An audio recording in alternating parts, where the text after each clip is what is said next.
Hi, this is Pat Fenner, and normally you see me at Homeschool Freedom Fridays. Today I'm going to be joining a bunch of my iHomeschool network friends to answer a series of questions. This is actually one of a series of videos that I'll be doing with them. You'll see their links to other videos below this. But today's question is why I homeschool.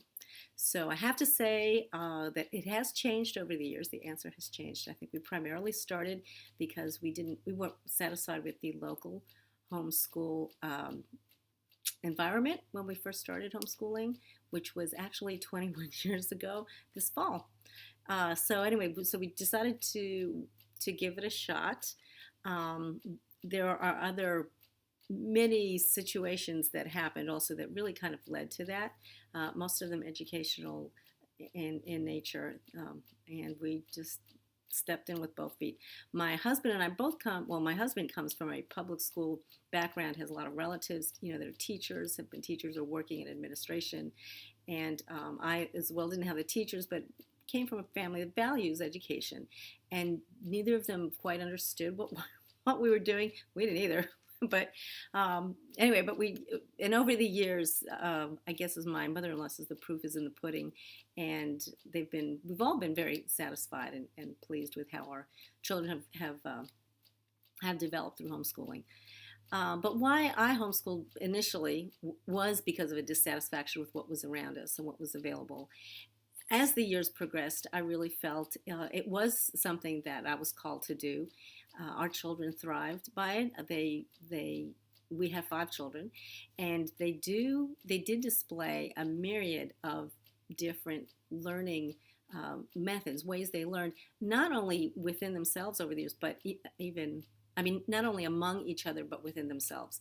So I had kids that as they grew went from more hands-on kinesthetic to a more visual, perhaps, all different combinations.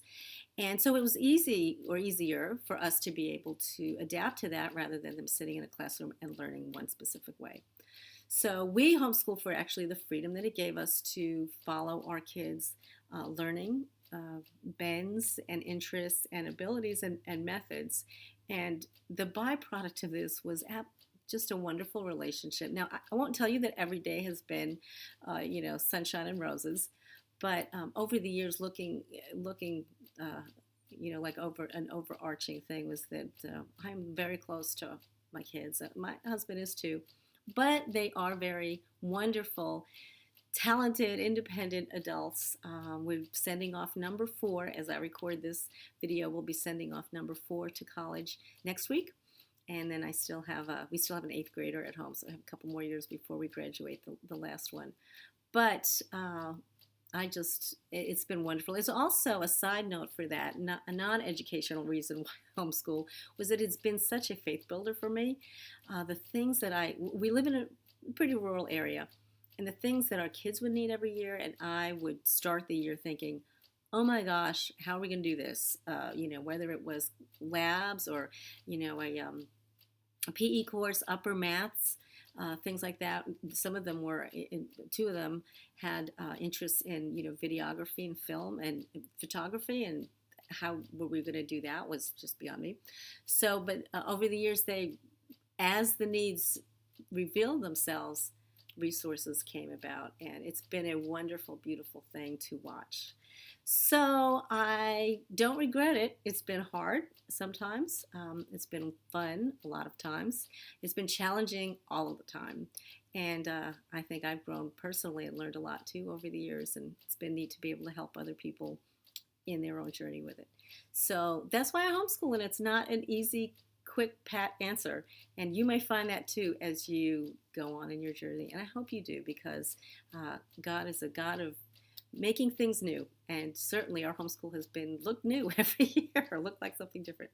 So that's my answer. So come back next week. We'll have another question.